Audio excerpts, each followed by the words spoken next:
Shout out to you if you ain't got HIV, and shout out to you if you don't suck dick. So, okay, so not only are you homophobic, we also already see, and I want to get into it, you aligning with motherfucking Tory. You brought him out and played a Meg Thee Stallion and Tory song on top of that, and you brought him out. I would just like someone to let me know, bro, what does water smell like? Because actually, Dasani is not it. Out of all the empty-headed things to say, because he's just a big old empty head at this point. Out of all the empty-headed things to say, if your pussy smells like water, anyway. I'm stuck on that because water doesn't have a smell to me unless it's. But not only that, boy, you over here got a baby, sticking your dick in whatever, got a whole baby on the way with Miss Danny Lay. Like, I need you to know that a healthy pussy actually does have a smell. It doesn't, period. It doesn't smell like water. Pussy never smells or tastes like water. And a good, healthy vagina, because baby, I eat it. You want to smell down there. And what you don't want is it to smell like soap. You don't want it to smell like someone is trying to... You don't want it to smell like Fabuloso. You want it to smell like coochie. So any nigga still going around here asking for pussy to smell and taste like water, I'm going to assume you were out in that parking lot actually getting your dick sucked. And the baby saw you and was jealous. And why do you know that? And the baby, why do you know that? Why do you know who's in the parking lot? Anyway. He was mad he wasn't invited to the party, girl. The part that's really problematic for me is the fact that people say things like this on, again, going back to what I said. Talk your shit. When you're on stage and you don't really have a ton of, and I'm disappointed in the baby because he actually has experience, a lot of performance experience. Mm-hmm. And the attitude has shifted and changed now. So because you're on a bigger platform, you think that you can just spew nasty, hateful speech during your set and your performance and not think that you still need to be accountable to all the people that paid to watch you, a lot of which could be gay. Also, anybody living with HIV and AIDS, to only refer to it as something that's sexually contracted, painfully ignorant. HIV and AIDS is not only sexually transmitted. Let's start there. That's number one. That part. And straight people get it too, guys. Straight people get it all the time. More people get it from blood transfusion. Anyway, I'm not gonna go into the medical facts that he's not gonna care about, that nobody else is really gonna do the research on.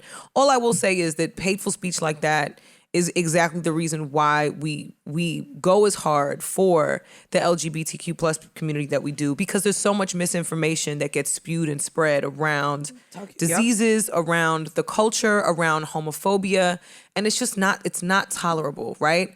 And I read one of the comments that T.I. responded and said in the Shade Room that if Lil Nas X can kick his shit in peace, so should the baby.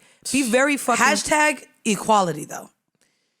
Be very clear. What? Be very, very clear. You cannot all lives matter this, T.I. Don't be a fucking idiot. Do not be a moron about this. You cannot all lives matter this, okay? We're not talking about free speech. We're not talking about free speech. Talk that. We're not. We're talking about people's lives that have been in danger because of who they are. Mm-hmm. It's not the same thing. And for the baby to continue to and fan flames around homophobia in rap music and in black culture is trash. It's disgusting. And he needs to do better. And I hope somebody on his team will help him craft an apology that is worthy of acknowledgement and not some bullshit ass tweet, because to follow up with that by bringing Tory Lanez on stage, to me, just lets me know not only are you out of touch, but you're here for the clickbait, which to me only lasts but so long in this climate, in this industry. So good luck to you with that. But to stand on stage as well as a misogynist and homophobic, like, I don't know. Again, I'm gonna tilt my hat off to him, but as far as garnering support from me, no, I'm good. It won't be there. Yeah. I guess I know we talked quite a bit. Then do we want to stick on this and get into music? Yeah. Go ahead. We were talking about shock value, and I feel like we can't talk about shock value. Yeah, we gonna get into it, baby. Without talking about the one, the only, Lil Nas X. Well, yeah, I was going to talk about Kanye West with shock value. Oh, well, let's go Kanye before Freshly Squeezed. Then. Yeah, let's do it. Did you have a chance to watch any of the presentation? Did I have a chance to what? To what? Did I? Did I streams? No. I was in Cabo. Do you think I gave a rat's motherfucking ass about this nigga coming out in a goddamn lace front wig cap?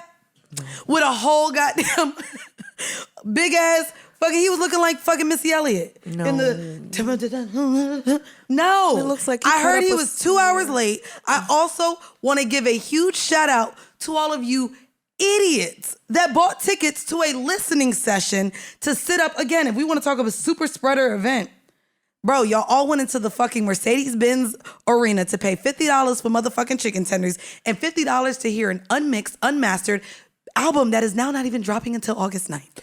Well, what I will say in defense of that, right? Number one, I really want us to, and I said this on Twitter the other day because I mentioned it actually to Joe and said, like, we live in an age where if you give something too much praise or you big something up too much, you're automatically a dick rider, right? Or if on the flip side of that, if you're like, you know what, I wasn't that impressed, I'm cool, you're a hater, you're a right? hater. Off rip, which is a fucking it's just an asinine way to think, because ultimately my opinion is definitely my opinion. You know what I'm saying? My opinion around music is not Bible, it's not God, but it's definitely my opinion based on my experience and based on my memories that I've had of really monumental moments in music and in history that have been so phenomenally impactful to the culture, right?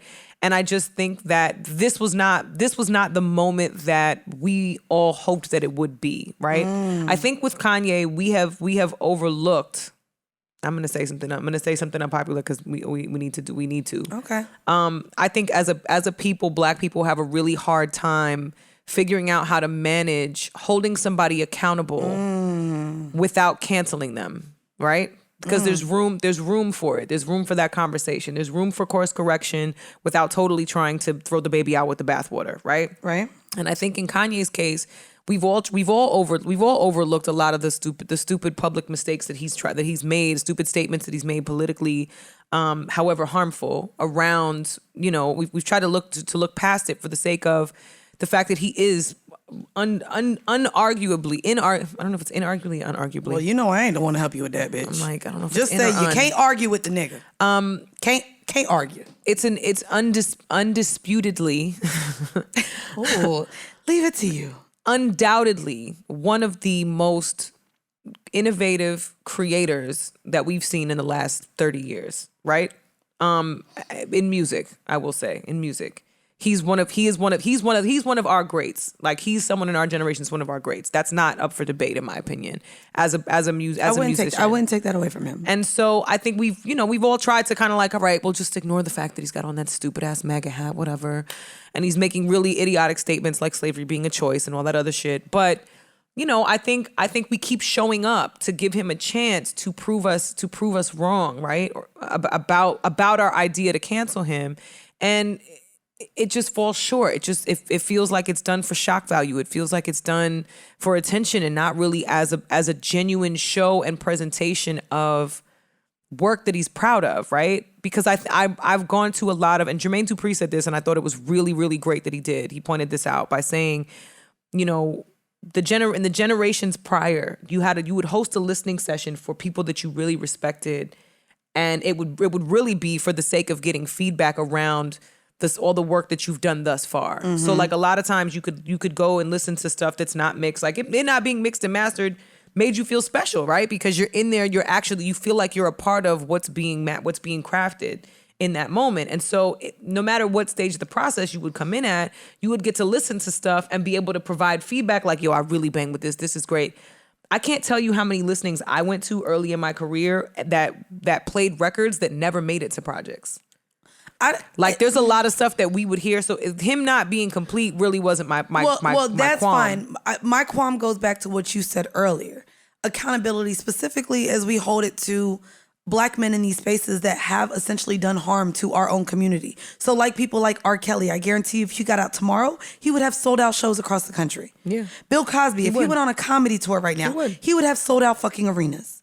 And then we have this guy who not only almost made a mockery of religion, which is held very near and dear to a lot of people in our community. Mm-hmm.